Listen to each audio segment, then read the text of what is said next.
I'm Sam Roberts of the New York Times, and welcome to the New York Times Close Up. This week, political divisions, rising mistrust, questions about the future of democracy. They continue to dominate headlines. Is America truly reaching a breaking point? What might a way through look like? We'll look to the past with Times guest essayist and legal historian John Fabian Witt.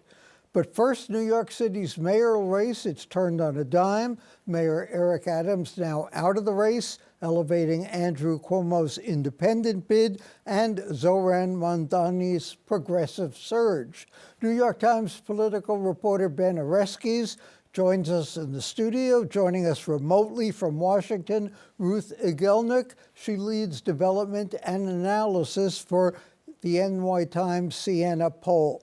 Welcome to both of you. Ruth, you're reporting from Washington. You've handled the polls for us.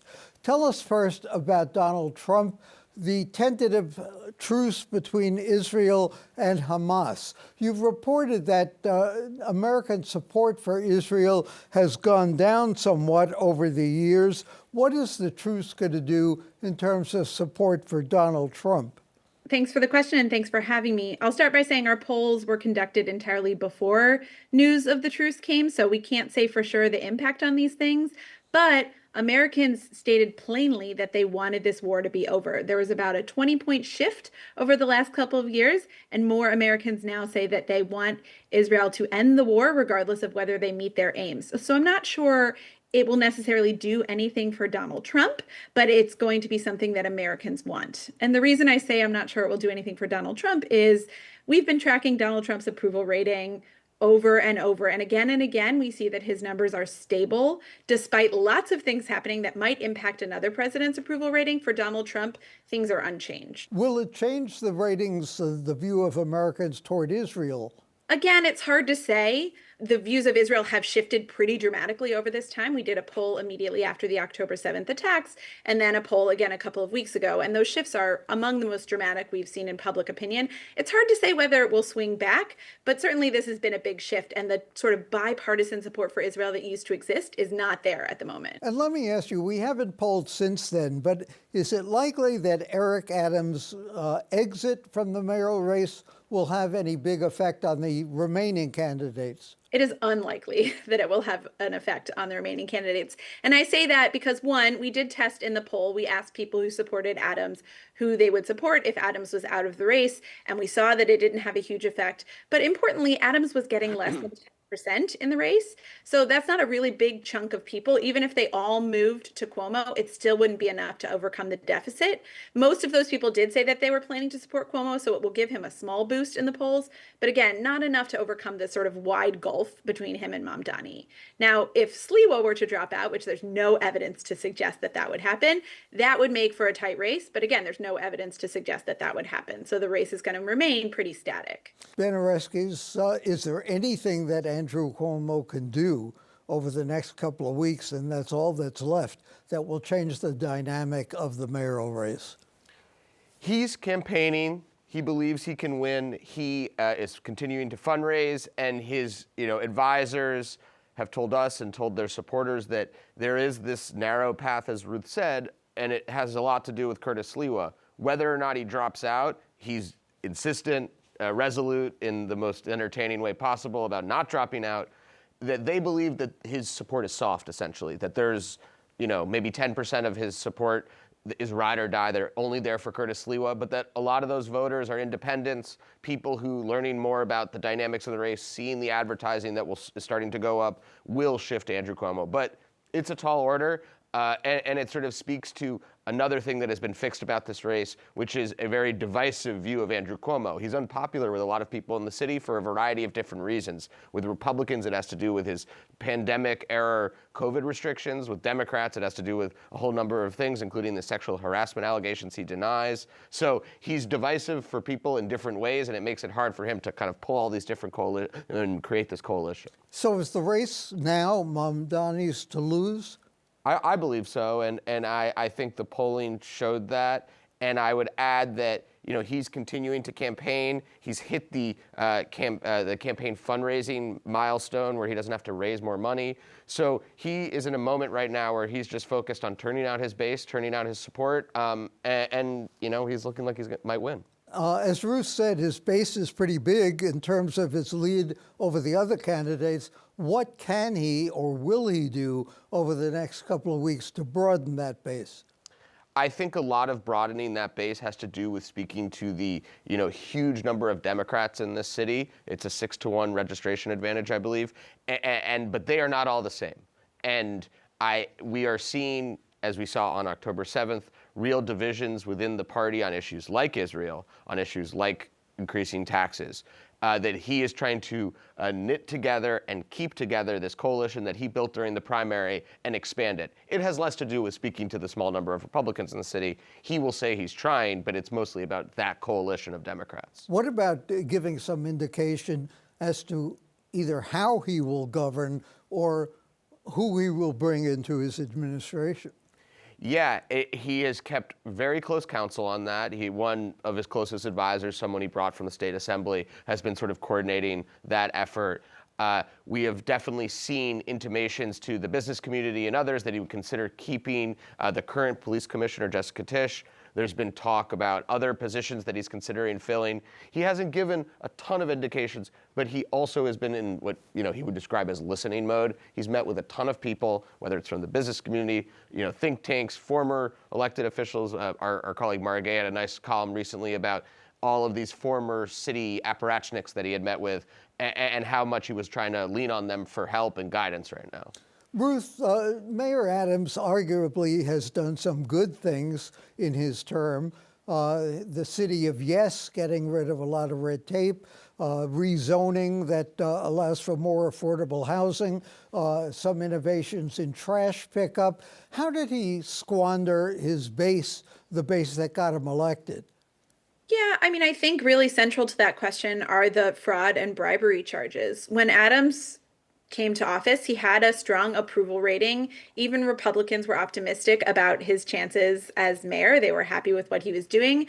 But really quickly, the scandals and the investigations took him down. And arguably, the backbone of his support were voters in the Black community. And we've been asking a question about whether or not they thought he had done something illegal, something wrong, or nothing wrong at all. And now only 10% of Black voters say that they think Adams has done nothing wrong. So that scandal, and our reporting has also showed that his involvement with Trump and considering a pardon from Trump really, really weighed on voters and took him down. Ben, we're talking before the weekend, and obviously things changed quickly in this campaign. But what are Chuck Schumer and Hakeem Jeffries waiting for in terms of endorsing the mayoral candidate, the Democratic nominee? It's a great question. I think the thing right now that is maybe holding them up is the government shutdown, which is arguably a bigger deal for them than this race, though they do seem to really care about New York politics. But gives them a good excuse. It is a great pretext. Not that they needed it before. They were making excuses before this. I think that for both of them, in slightly different directions, have a lot of different constituencies that have very little to do with New York City, whether it's an unwieldy 200 and something member congressional caucus, or it's rich donors who are offended by Mr. Mamdani's views on certain issues like Israel or his tax plan. So I think they're dealing with those bases as much as they are dealing with the voters who elected them. Hakeem Jeffries has to worry, presumably, about a liberal base that may present a challenge to him. Chuck Schumer has a more conservative statewide base. So are they worried at all about re-election?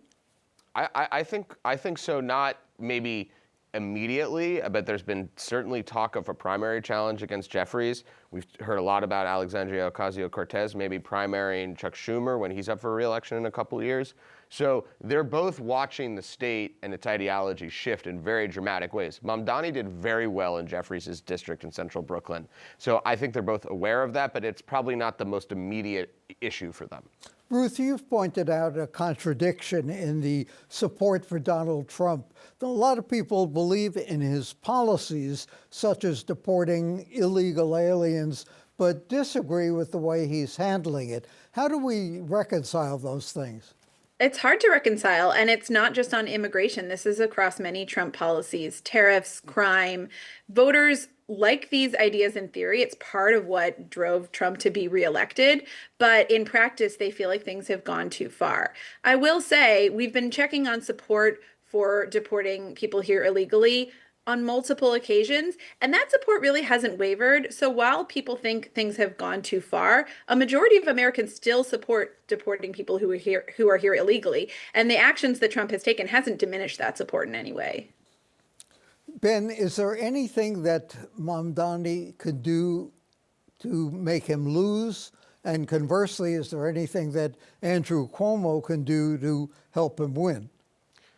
We are in October, so surprises are sort of associated with the name of the month. I struggle to see, to Ruth's point, the popularity of Mamdani has been, and the support for him has been relatively stable, in the same way that the ambivalence about Andrew has been very stable as well. So unless we are wildly misreading these polls and they are missing some hidden hand, it does look like Mamdani is on the way to victory. That said, who knows how Donald Trump will involve himself in the race in the last couple weeks? Who knows if there's a hurricane? You know, we do know that crazy things happen in New York politics.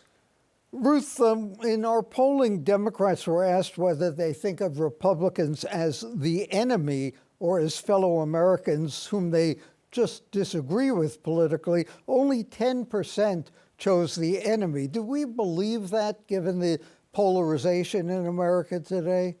Yeah, I think it's absolutely reasonable to believe that. Calling somebody the enemy is pretty strong. And I will say one of the things that we do as a part of our poll is call back some of the voters we talk to learn a little bit more about their responses. And I was talking to one of our voters who selected the option to say the other side was the enemy. And even on the phone with me, she said, maybe that's going a little bit too far. Maybe the enemy is too strong. So I think that on the one hand, our politics are very vitriolic right now. Really, people are furious with each other, and polarization is rising as a concern. At the same time, I think people feel like the enemy is maybe going a little bit too far. Now, it's interesting. We asked that question previously and again now, and the share of Republicans who say the other side is the enemy is going up a little bit. So that's kind of interesting to watch, but it's still a very small share of Americans who actually feel that way. And yet, at the same time, according to the polls, half of Americans think Donald Trump is a threat to democracy. Yeah, that's right. There's a lot of Americans are in a complicated moment, and we really see that in this poll and in a lot of polling recently. They hold contradictory views. I do think they worry about the threat to democracy, but at the same time, something about that phrase, the enemy, feels like it's pushing a little bit too far. Ben, speaking of threats to democracy, what is a democratic socialist? What does that mean? Well, it's he is called a communist, which obviously he's not. Yeah. Although I'm not even sure what a communist is these days. But what's a democratic socialist? Well, in this context, it's both a political party. It's an organization that he is a part of, the Democratic Socialist of America. But then also, it's a set of far left progressive ideas, a belief that market economics is not working for people, and a belief that government has to be more muscular and it's responding to the needs of citizens, and then also it's this bureaucracy essentially that helps turn out voters, develop progressive policy platforms. They refer to them as socialists in office. There are about 8 of them in Albany right now, including Mr. Mamdani. There are several on the city council as well. So it has 2 different meanings in this context. Thanks to Ben Oreskes and Ruth Igielnik for joining us. Coming up next, Times guest essayist, legal historian, and author John Fabian Witt. He explains how chaos from a century ago may hold the key to hope in today's political climate.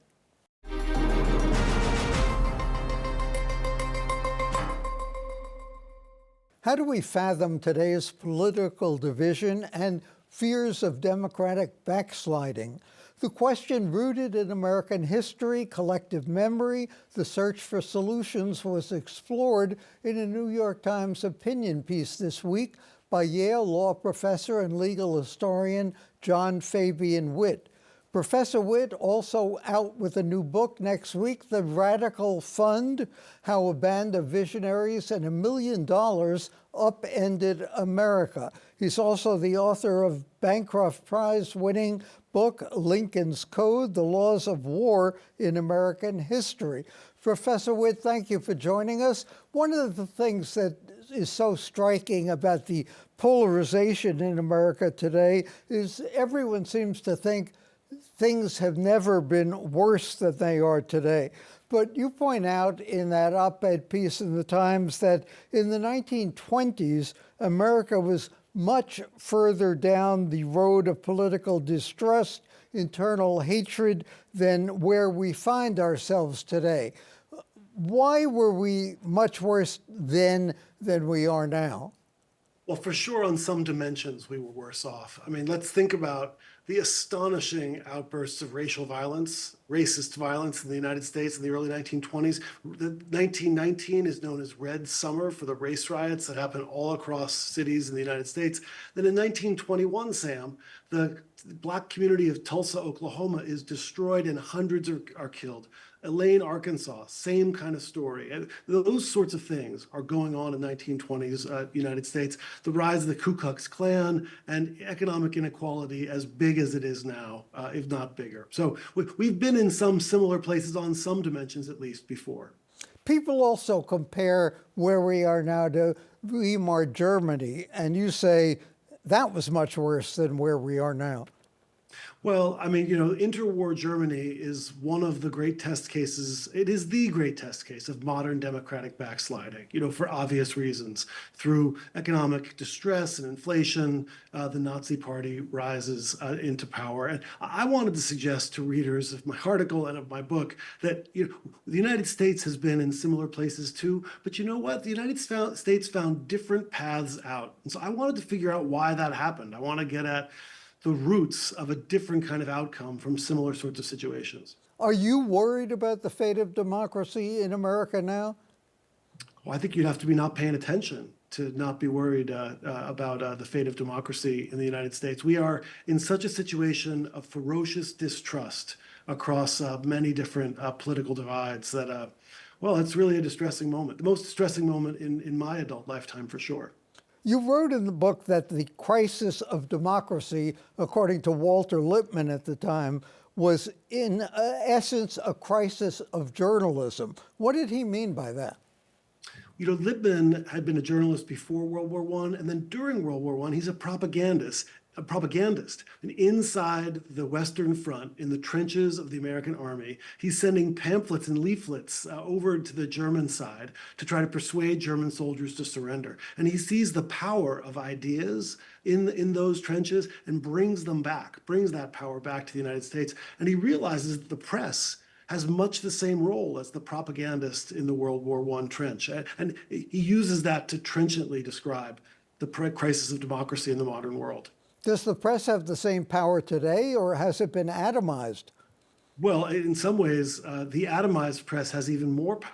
I mean, the power of communications in the world of social media, in the world of communications, is astonishing in our time, and we see misinformation and disinformation all over the place. The 20s ended arguably with the Depression. You say historically, disaster or cataclysm has been required to jolt nations out of the downward spiral of inequality, of distrust. Are we at that point now in America? Well, I mean, the historians of equalizing moments and the economists of equalizing moments have found over and over again that it's big cataclysms that reshape the world. And that's distressing, Sam, it really is. But here's the thing, those cataclysms can lead to different kinds of outcomes. And so the Weimar Germany case is a case of real economic depression and crisis leading to terror and totalitarianism. And in the United States, the Great Depression, World War II produced different kinds of outcomes, not ones that weren't controversial. For sure, there was controversy, but the New Deal comes out of it, the Civil Rights era, and I wanted to figure out, how did Americans put us on the tracks to those better outcomes rather than much worse outcomes? Your new book is called The Radical Fund, started by John Garland. I have to admit, I never heard of John Garland. Tell us who he was. Well, this amazing character, a confused Harvard undergraduate who's in the process of dropping out. His name is Charles Garland, and young Charles refused an inheritance and refused his inheritance and produced a big national scandal about refusing an inheritance. He believed in free love. He was against private property. And when a few people like Upton Sinclair, the amazing writer of the Jungle novel from the early 1900s, and the head of the ACLU, a guy named Roger Baldwin, when they heard about this, they went to him and they said, Charles, don't refuse it. Take that money and give it to us. And then they spent 20 years giving it away to liberal, progressive causes, sometimes straight up left-wing causes. And that's the fund, and that's the story the book takes up. And where did his money go?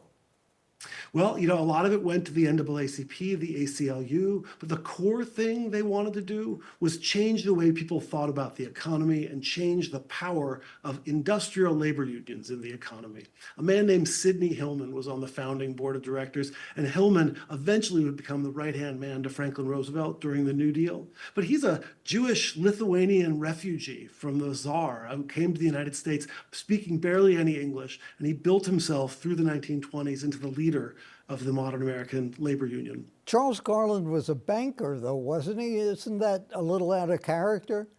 Well, his grandfather was a banker. His grandfather helped set Citibank, the Citibank empire of today, in motion. But Charles is a 20-year-old, 21-year-old Harvard undergrad who never became a banker. He was a farmer, and he set a series of utopian farming communes into action across the course of his life. None of which came to good effect.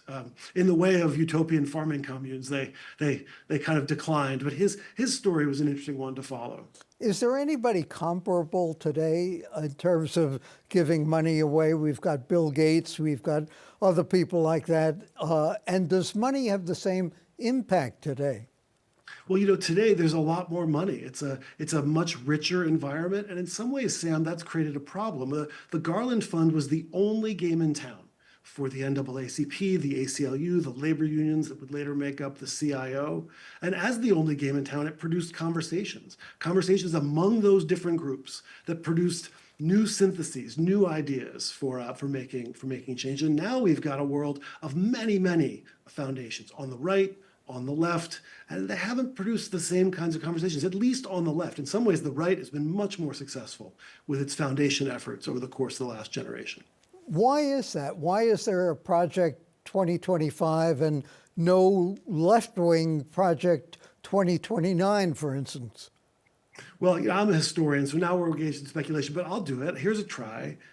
Liberal organizations have been back on their heels a little bit in the last generation, defending the gains that this group, the group that I describe in this book, helped to set in motion, that came to fruition in the 1950s, 60s, and into the 70s. And I think there's a way in which being back on the heels creates a different vibe, a different energy. And the groups on the right have felt an energizing, transformative energy, much like the left did in the 1920s and 30s. If Charles Garland were around today, where would he put his money? That's great. I think he'd try to find some new way of bringing people together, bringing ordinary working people together. That's what the CIO did.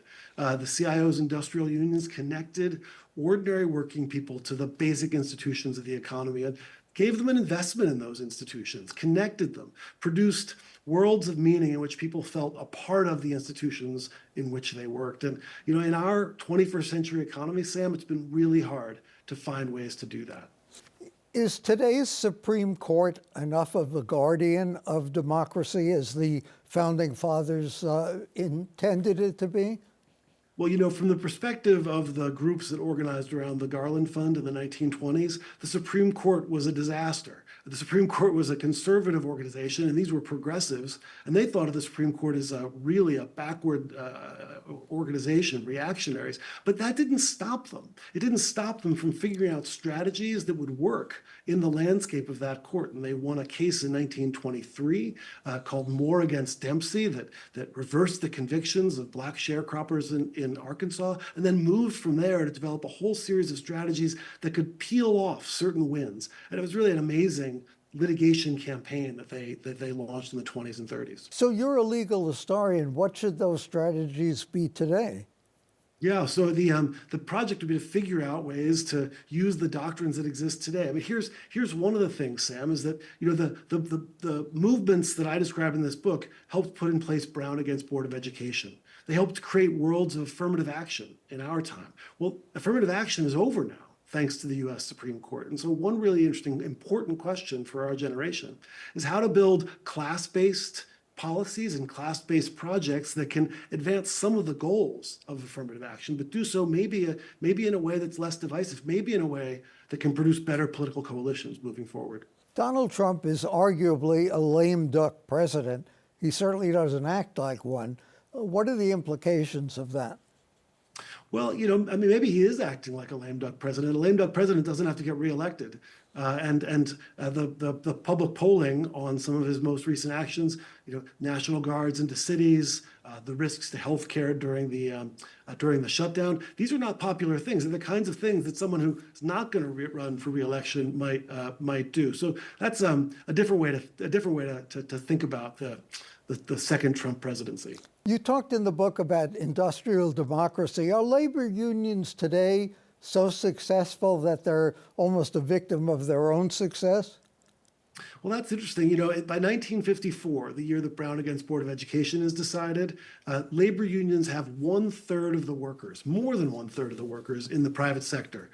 Today, that number is more like 5 or 6%. So I don't think victims of their own success. I think that our problem is that the industrial labor union that Sidney Hillman put in place isn't so well matched to the modern gig economy and virtual work that we have today. And our challenge is to figure out how to develop new institutions for that new landscape. Professor Witt's book, The Radical Fund, lots of conversation about it online at nytimes.com. Thanks for joining us, and that's it for this edition of Close Up. For the New York Times and CUNY TV, I'm Sam Roberts.